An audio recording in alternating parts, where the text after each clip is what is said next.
कृष्णाय वासुदेवाय देवकीनन्दनाय च नन्दगोपकुमाराय गोविन्दाय नमो नमः। नमो किञ्चन वित्ताय निवृत्तगुणवृत्तये आत्मारामाय शान्ताय कैवल्यपतये नमः।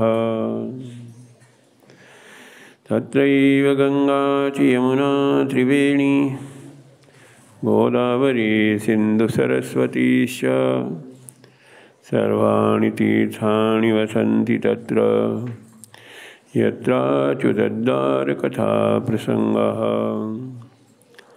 नारायणं नमस्कृत्य नरं चैव नरोत्तमं देवीं सरस्वतीं व्यासं ततो जयमुदीरये। अखण्डमण्डलाकारं व्याप्तं येन चराचरं तत्पदं दर्शितं येन तस्मै श्रीगुरवे नमः। अज्ञानतिमिरान्धेन ज्ञानाञ्जनशलाकया चक्षुरुन्मिलितं येन तस्मै श्रीगुरवे नमः। नंदनंदन भगवान श्री कृष्ण के वांगमय स्वरूप श्रीमद्भागवत रसामृत का पान कर रहे हैं। श्रीमद्भागवत का जो परम प्रयोजन है भगवान लीला पुरुषोत्तम श्री कृष्ण में परम भाव प्राप्ति के लिए ही है। भगवान लीला पुरुषोत्तम श्री कृष्ण में जो परम भाव की प्राप्ति होती है वो प्राकृत काम जब तक विद्यमान है, प्राकृत भाव जब तक हमारे हृदय में विद्यमान है, संसार में जो स्वार्थ मूलक हमें संबंध हैं उनमें रुचि बनी रहती है, तब तक भगवान के उस महाभाव में अथवा उनकी नित्य लीला में हमारी प्रतिष्ठा होने में विलंब हो जाता है। संसार का स्वरूप जब तक हम अविद्या के आवरण के कारण नहीं जान पाते तब तक उसी को हम सत्य रूप से देखते हैं, उसी को अपना परमार्थ रूप समझ करके जीवन का परम प्रयोजन उसी में हम समझ लेते हैं। परंतु यद्यपि ये सब जो संसार के जितने भी भाव हैं, संसार की जितनी भी चिंतन धाराएं हैं, ये अविद्या अथवा मायिक शक्ति के प्रभाव में होने के कारण सभी कृत्रिम रूप में स्थित हैं। संसार के भाव में स्वाभाविकता नहीं है। संसार का कोई भी भाव हो, कोई भी चिंतन धारा हो, जब तक हमारे लिए वही केंद्र बिंदु है, वही आदर्श है, तो उसके लिए फिर हमें भगवान के सानिध्य की प्राप्ति तो नहीं होती। उसी प्रकार जन्म मृत्यु के प्रवाह में ही हमें पड़े रहना पड़ेगा। ये संसार का जो कृत्रिम भाव है वो अपना स्वभाव नहीं है। जीव का स्वभाव है भगवान के सतचित आनंद रूप में उनका चिंतन करते हुए उनमें निमग्न हो करके जीवन की धारा को कर्म की धारा में, विधि निषेधमयी धारा से रहित करके भगवान की भावमयी धारा में प्रयुक्त करें। भगवान की भावमयी धारा में प्रयुक्त होने के लिए जो प्रकृति है, प्राकृत कार्य है, प्रकृति का कार्य, इसमें हमें किसी प्रकार की दृढ़ आसक्ति ना रहे। यद्यपि ये सब प्राकृत कार्य होते हैं, प्राकृत कार्यों से ही रजोगुण तमोगुण सत्वगुण से ही सृष्टि का आरंभ होता है, उसी में सृष्टि विलीन होती है, परंतु हम प्रकृति के नियंता नहीं हैं। जिस प्रकार नट नाट्य क्रिया करता है परंतु उसे पता है कि ये जो क्रिया है ये केवल कृत्रिम ही है, मेरा स्वरूप वास्तविक ये नहीं है, स्वाभाविक स्वरूप कुछ और ही है। नट की तरह निर्लेप भाव से यदि प्रकृति का कार्य करोगे तो उसमें अपने को जो कृत्रिम भाव है उससे निवृत्ति होने की प्रेरणा प्राप्त होगी।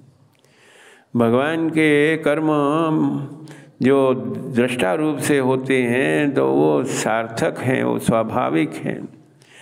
दृष्टा और दृष्टि दोनों एक ही हो जाती है जब, परंतु जब संसार में हम अविद्या के आवरण से युक्त होकर के जो कुछ देखते हैं, अविद्या मूलक कर्म करते हुए, अहंकार मूलक कर्म, ममत्व मूलक कर्म करते हुए उनको देखते हैं, तो उसमें हम दृष्टा की प्रतीति नहीं होती, यानी निर्लेप भाव की प्रतीति नहीं होती।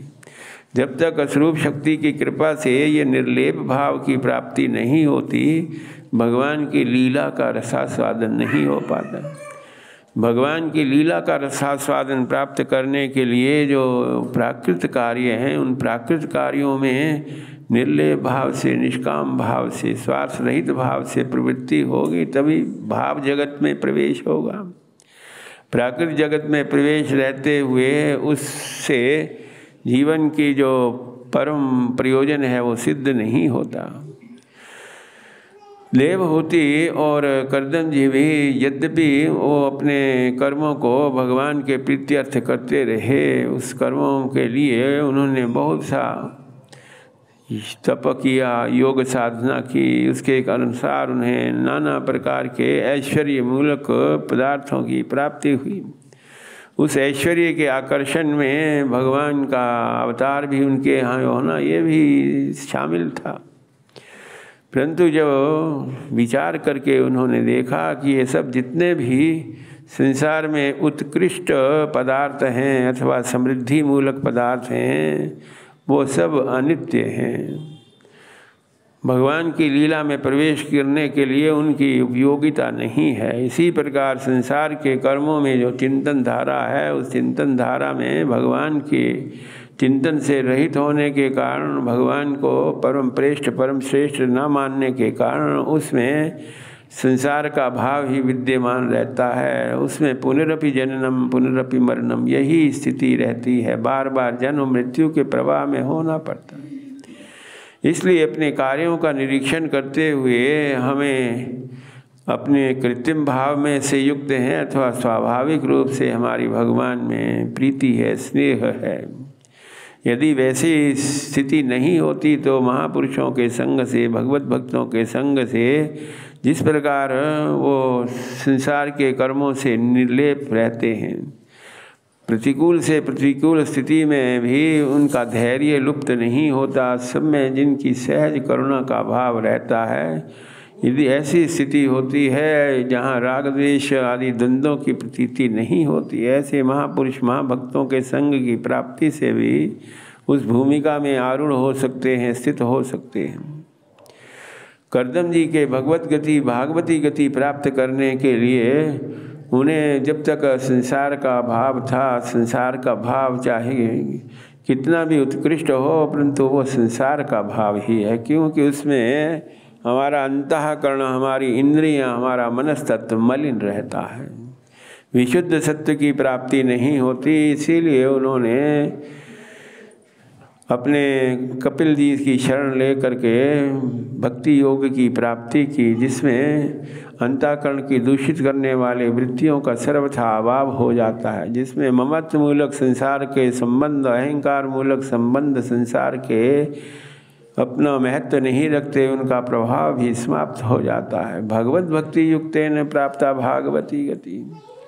संसार में हम अपने प्रकृति के गुणों से अभिभूत होकर के भले ही कुछ काल के लिए हमारी वो स्थिति आसक्तिपूर्ण रहे, परंतु उत्कट आसक्ति अथवा उत्कंठा से युक्त रहने के कारण वही स्थिति यदि अंत तक रहती है तो उसमें गति होने में फिर विलंब रहता है। भगवान के श्री चरणों में उनका भाव होने के कारण प्राप्ता भागवती गति ही, यद्यपि संसार में उनके कर्म अहंकार मूलक होते रहे, परंतु जब उन्हें विवेक हुआ तो वो अहंकार तत्व, अहं तत्व भगवान में विलीन हो जाता है। संसार में भगवान ही हमारे सर्वस्व हैं, सर्वेश्वर हैं, सर्वाधिष्ठान हैं।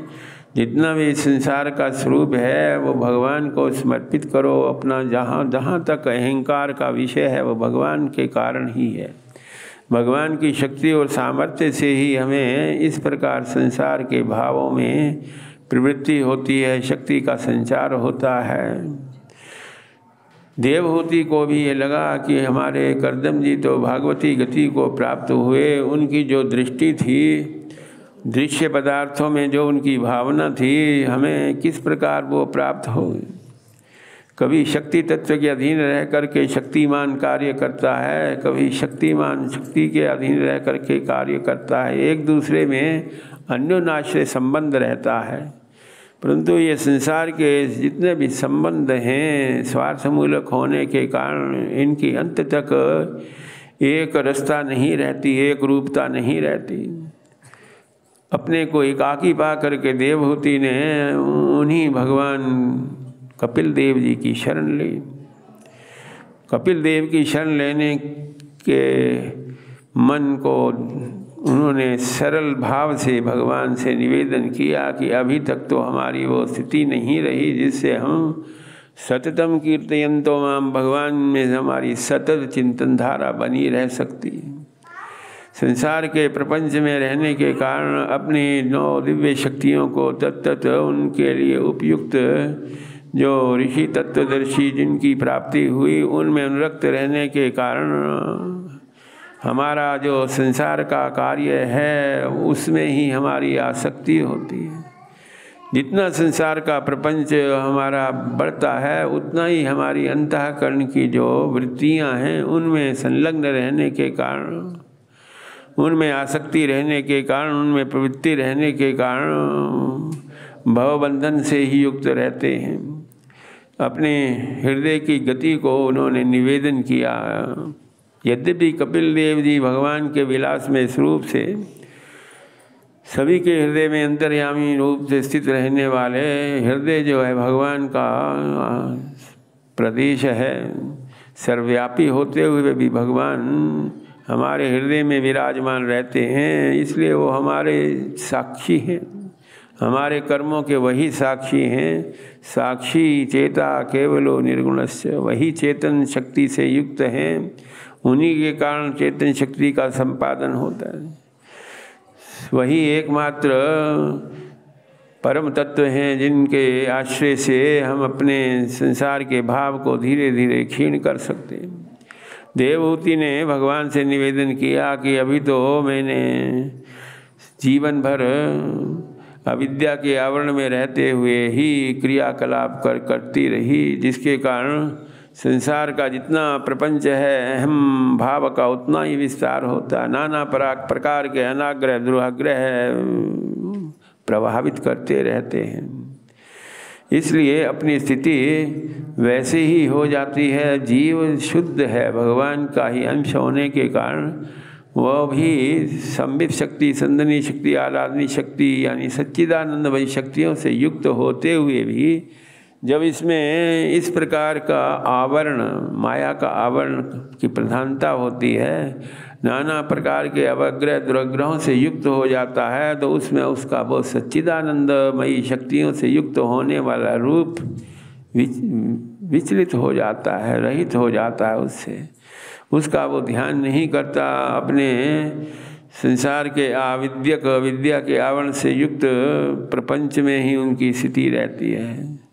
इसलिए अब तक तो ये हमारी स्थिति रही। अब अपने कर्दम जी के भागवती गति को प्राप्त करने के लिए, जिस गति को प्राप्त करने के लिए बड़े बड़े योगीश्वर ऋषि मुनि ही जन्म जन्मांतरों तक आराधना करते हुए उस लक्ष्य की प्राप्ति कर पाते हैं, आपकी कृपा से उनको सहज में ही वो स्थिति प्राप्त हुई। हम पर भी आप कृपा करें। ये संसार रूपी जो वृक्ष है, जो अंतःकरण को दूषित करने वाली वृत्तियों से युक्त करता है, उससे निवृत्त होने का कोई उपाय आप हमें बताएं। आपकी हम शरण में हैं। देवहूति को इस प्रकार वात्सल्य भाव से रहित हो करके गुरु भाव की प्राप्ति उनको ही, क्योंकि कर्दम जी को भी उनके प्रति गौरव भाव था, गुरु भाव था। ये शक्ति की प्रधानता ही है जो स्वरूप शक्ति की अथवा भगवान की योग माया से प्रभावित होकर के हम अपने मायिक शक्तियों के अथवा जड़ शक्तियों के प्रभाव से रहित होने की जिज्ञासा करते हैं। इस जिज्ञासा में उन्होंने मंद मंद मुस्कुराते समझा कि ये मातृभाव, वात्सल्य भाव को भूल करके गौरव भाव का संपादन करती है। इसलिए इसको जो जीवन का कल्याण करने वाली जो साधना है उसका स्वरूप बताया जाए। संसार में आनंद तत्व ही है, रस तत्व ही है, जिससे प्रेरित हो करके हम संसार में अनित्य पदार्थों में भी प्रिय लगने की भावना से युक्त हो करके उनके प्रति आसक्त होते हैं। कपिल देव जी कहते हैं संसार में सुख और दुख दोनों ही बंधन का कारण है। यानी अनुकूल जो वृत्ति है उसको सुख की संज्ञा देती है, अनुकूल भावना की प्राप्ति होती है, ये सुख की कोटि में हम इसको गिनने लग जाते हैं। जो प्रतिकूल वृत्ति है, प्रतिकूल चिंतन होता है, उसको दुख की कोटि में गिन लेते हैं। परंतु ये संसार के भाव में ही होता है। भगवत भाव में भगवान से युक्त रह करके ही हम उस आनंद, उस रस तत्व की प्रतीति करते हैं। भगवान के साथ युक्त रह करके भी उसमें दिव्य रस की प्रतीति, दिव्य भाव की प्रतीति होती है। इसलिए लौकिक दृष्टि से जो अनुकूल विषय हैं अथवा प्रतिकूल विषय हैं, ये सब मायिक क्षेत्र में होते हैं। दोनों से हम उपरत हो जाएं, अत्यंत उपरत यत्र। चित्त ही इनमें बंधता है और चित्त ही चित्त शक्ति की कृपा से, स्वरूप शक्ति की कृपा से उन बंधन में रहित हो जाता है। गुणेषु बंधन सक्तम रतम वा पुंसी मुक्ति। जो प्रकृति के गुणों के बंधन से अपने को रहित कर लेता है तो फिर उसको ये संसार के प्रारंभ में अथवा संसार की प्रवृत्ति में होने वाले जो अहंता ममता रूपी जो कार्य हैं, जिसके कारण अंतःकरण की दूषित करने वाली वृत्तियाँ, काम, क्रोध, लोभ, मोह, मद, मत्सर आदि की प्राप्ति होती है, इससे फिर रहित हो जाता है। ऐसे जीव के लिए जो अनुकूल सुख है अथवा अनुकूल दुख है, उसमें समभाव की प्राप्ति हो जाती है। ज्ञान की प्राप्ति होने से, राग रहित होने से, भक्ति युक्त चित्त होने से फिर प्रकृति को हम प्रवृत्त होते हुए भी, प्रवृत्ति के गुणों में प्रवृत्त होते हुए ही उसमें उदासीन भाव से, निर्लेप भाव से प्रवृत्त होते हैं। परिपश्यन्ति उदासीनं प्रकृतिं च हतोजसाम। जब तक भगवान के प्रति हमारा भाव नहीं होता, भगवान के प्रति पूर्ण समर्पण नहीं होता, भगवान के अतिरिक्त और कोई भी हमें प्रिय रूप से, परम प्रेष्ठ रूप से भाव नहीं होता, तब तक इस कल्याणमय मार्ग में हमारी निष्ठा दृढ़ नहीं होती। जब अपने सामर्थ्य से, अपनी शक्ति से, अपने क्रिया योग से उस स्थिति की, उस मंजिल की प्राप्ति करने में अपने को असमर्थ देखो, तो उसके लिए फिर कपिल देव जी कहते हैं महापुरुषों का, भगवत भक्तों का संग करने का प्रयास करो। सैव साधु सुकृतो मोक्ष द्वारम अपावृतम। जो प्रकृति के गुणों में आसक्त हैं, जिनका प्राकृत भाव निवृत्त नहीं होता है, तो उनके संग करने से वैसी ही हमारी वृत्ति होती है। जो निवृत्ति परायण हैं, तितिक्षु हैं, कारुणिक हैं, सभी में जिनका मैत्री भाव रहता है, राग द्वेष से जो रहित रहते हैं, ऐसे भगवत भक्तों के संग से उनकी जो निष्ठा है, उनका जो सदाचार है, उससे युक्त होकर के हमें भी प्रेरणा प्राप्त होती है। जो निरंतर भगवान के नाम संकीर्तन में निमग्न रहते हैं, भगवान के कथामृत पान में, उसकी रस की प्रतीति में जीवन का परम लक्ष्य प्राप्त करते हैं, संसार के नाना प्रकार के विपरीत परिस्थितियों को प्राप्त करने के बाद भी उनमें उनको किसी प्रकार का उद्वेग नहीं होता। सब प्रकार की जो आसक्तियां हैं उनमें उत्कंठापूर्वक जिनकी प्रवृत्ति नहीं होती, ऐसे महापुरुष, ऐसे भगवत भक्तों का संग करने से ये जो प्रकृति के गुणों में हमारी स्थिति रहती है, प्राकृत भाव में स्थिति रहती है, उस स्थिति से रहित करने के लिए इनका संग अवश्य करें। भक्ति की प्राप्ति के लिए महापुरुषों का संग होने से फिर जिस प्रकार उनकी निष्ठा है, नाम संकीर्तन में हमारी भी निष्ठा होती है। भगवान के साथ हमारा संबंध नाम संकीर्तन के माध्यम से उत्तरोत्तर दृढ़ हो जाता है। वन बिहारी लाल की। संसार जो है अनर्थ का मूल है, ये हमें बोध तब होता है जब महापुरुषों की कृपा से भगवान के नाम संकीर्तन में रुचि होती है, भगवान के साथ हमारा एक निष्ठ भाव होता है। तब हमें लगता है कि अभी तक हम संसार के प्रयोजनों में आसक्त रह करके निरंतर अनर्थ की और अनर्थ की परंपरा में ही हम बढ़ रहे थे। जब तक उसको संसार के प्रयोजन को हम महत्व देते रहे तब तक अनर्थ की निवृत्ति नहीं होती। भगवान की नाम की साधना से अनर्थ की निवृत्ति होती है, भगवत तत्व में हमारी श्रद्धा होती है। श्रद्धा रतिर्भक्ति मनुक्रमिष्यति ही। इस प्रकार जब भगवत तत्व में श्रद्धा होती है, अनर्थ यानी संसार के जो कृत्रिम प्रयोजन हैं, भवबंधन से हमें जो रहित करने वाले नहीं हैं, जिनमें वो सामर्थ्य नहीं है, इस प्रकार स्थिति होने से फिर भगवत तत्व में हमारी आसक्ति होती है, भगवान में हमारी निष्ठा। जो संसार को ही हम प्रिय भाव से, प्रिय बोध से, कर्तव्य बोध से आसक्त रहते हैं, वही स्थिति फिर भगवान में ही हम अच्छे लगने की भावना भगवान में हो। भगवान हमारे स्वरूप को देखते हैं। यदि हमारे स्वरूप में नाना प्रकार के सांसारिक विकार हैं, मायिक विकार हैं, तो भगवान के लिए, भगवान के नित्य धाम के लिए हमने वो साधना पूर्ण नहीं की, उससे भगवान का नित्य लीला में प्रवेश संभव नहीं हो पाएगा। इसलिए जो संसार में आसक्ति है, संसार में प्रिय लगने की भावना है, संसार में जो कोटि कोटि गंधर्व के लावण्य से युक्त भगवान का स्वरूप है, उनमें कहा चिंतन करते करते उनकी भावना करो।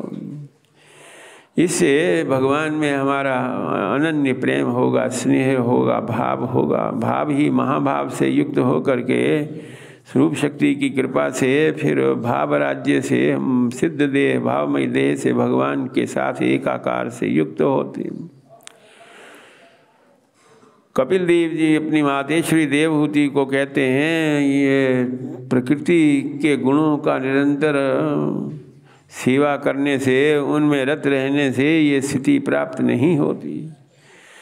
क्योंकि प्रकृति के गुणों में जो आवरणात्मिका भगवान की शक्ति है, उससे युक्त रहने के कारण हमारा ज्ञान, हमारा जो संसार के प्रति राग है, वो उसी तरह रहता है, दृढ़ रहता है। जब तक हम भक्ति योग से युक्त हो करके भगवान में हमारा प्रेम, महाभाव की प्राप्ति ना हो, तब तक हमारे कर्म भगवान को समर्पित ना होने से हमारे हृदय में निरंतर भगवान रहते हुए भी हमें बोध नहीं होता।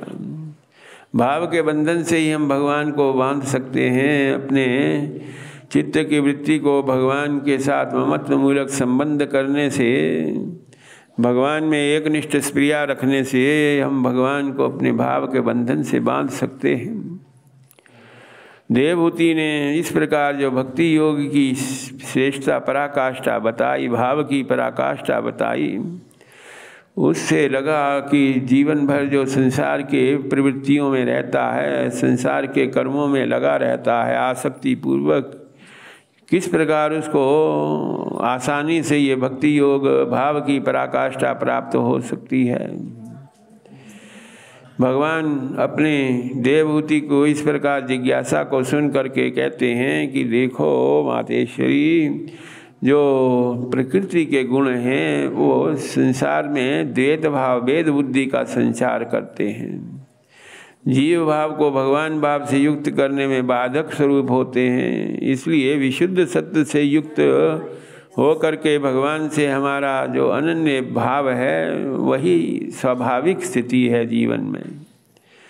जो निष्काम भाव से भगवान की भक्ति करता है, भगवान की भक्ति में किसी लौकिक आकर्षण की प्राप्ति के, लौकिक जो रिद्धि सिद्धि है, समृद्धि है, ऐश्वर्य है, उसकी प्राप्ति से रहित हो करके निस्वार्थ भाव से भगवान की भक्ति करता है, उसके हृदय में भाव की जागृति होती है। वो फिर निरंतर संसार में सुषुप्ति अवस्था से रहित हो करके, स्वप्न अवस्था से रहित हो करके नित्य जागरण अवस्था को यानी महाचैतन्य की प्राप्ति होती है। परम पुरुष लीला पुरुषोत्तम भगवान श्री कृष्ण में उसका अनुराग होता है।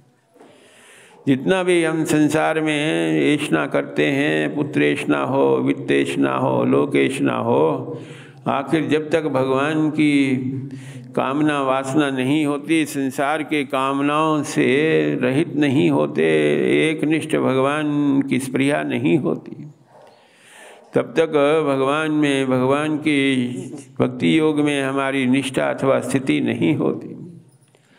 देवहूति को कहते हैं कि जो जीवन में संसार की कामनाओं का स्वरूप समझ लेते हैं तो उन कामनाओं के प्रभाव क्षेत्र में अपने को न रख करके भगवान के ही एकमात्र स्पृहा रहती है, कामना रहती है उनके।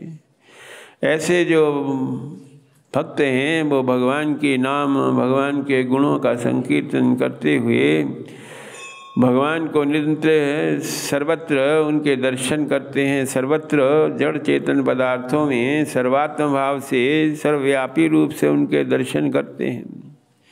इस प्रकार उन्होंने अपने मनस्तत्व को, अपने इंद्रियों को, अपने प्राणों को, अपनी आत्मा को भगवान में समर्पित कर लिया। ये चराचर जगत भगवान की विभूति है। जो विभूति स्वरूप भगवान का ये ऐश्वर्य है, तो जहाँ जहाँ उनकी दृष्टि जाती है वहाँ भगवान की ही स्पृहा, भगवान की ही कामना करने की भावना उनकी होती है।